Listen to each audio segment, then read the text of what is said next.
Hi everyone, hope you're all well. Today I am going to give you a brief overview of what costs to be prepared for when you are buying a property.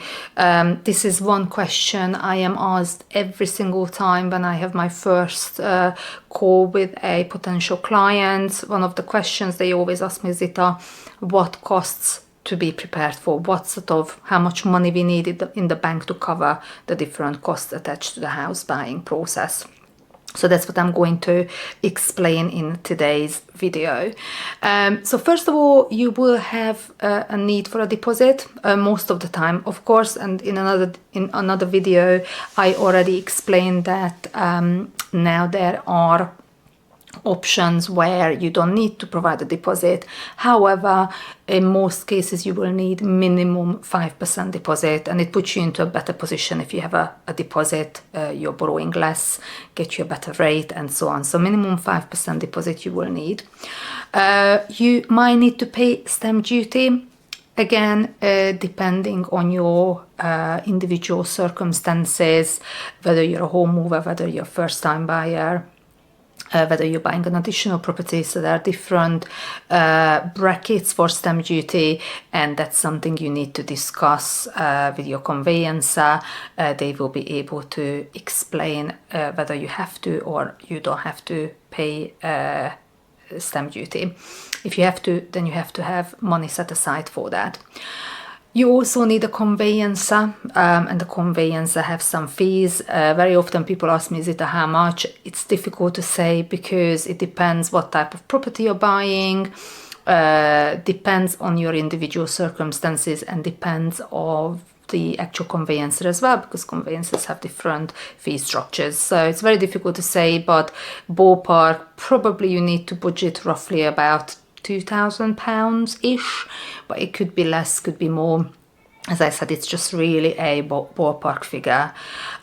Mortgage fees. Now, you might have a mortgage product fee to pay. Some mortgages have about £1,000 product fee attached to them. When you go through the mortgage advice with your mortgage broker, mortgage advisor, they will of course recommend you the best possible option, and if there is a product fee, there's a reason for that, and they will also discuss with you whether you can add that fee or whether you rather pay it upfront. So that's again part of the advice, but you might need to be prepared that you have that roughly £1,000 product fee.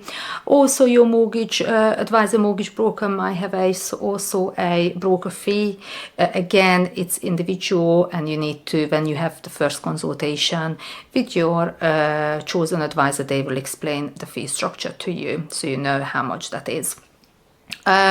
You also have potentially surveyor costs. I have another video you will be able to watch about surveys and why carrying out a survey is important. It's optional but highly recommended, and that has a cost as well, anything between about 500 to 1,000. Again, it depends on the level of survey you need, depend on the price of the property and so on. So it's very hard to say exactly how much, but it could be something in between 500 to 1,000, for example. Estate agent fees. This is only applicable if you're also selling a property. So if you're moving home and you're selling your current home, estate agent will charge you. It's normally a percentage of that sale price is what they are charging you at the end when you obviously completing. Then it's applicable and payable, that fee. Insurances. Now, easy to forget, especially when someone gets really excited about buying their dream home. All they think about is the mortgage costs. If you have a mortgage advisor, the mortgage advisor will remind you that you have to also insure the property and insure yourself and insure your family. Extremely important. You will never ever want to be in a situation where you can't pay your mortgage because you your income stopped due to accident, illness, or God forbid your other half passed away.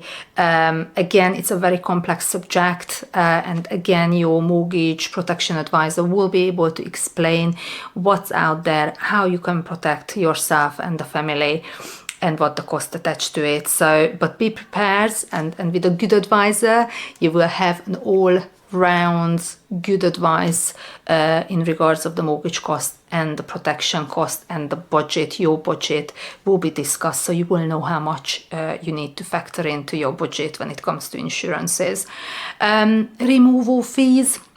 Again, it depends. If you are a family of 4, 5, and you have a lot of belongings, lots of furniture, you might need to hire a removal company. And that's, again, you get a few quotes in, and they will be able to give you an overview of the cost of moving. Mail redirection. Some people might do it. I did it only because just made my life a little bit easier. I didn't have to straight away change my address everywhere. Gave me a couple of months just to get on with it and change my address everywhere. There are lots of places to change address. So if you want a slightly more simple life and a little bit more time to change your addresses in different places, then you might want to pay for mail direction as well. This is it, just a rough overview of what you need to factor in. But again, when you speak to your mortgage advisor, he or she will outline these costs, and you can discuss it, and you can build into your budget to make sure that you have money set aside for everything you need to pay for as part of this really super exciting project. So I will wish you all the best with your house purchase, and please do watch all my videos because there's so much important and useful information there, and don't forget to press subscribe as well. Have a lovely day.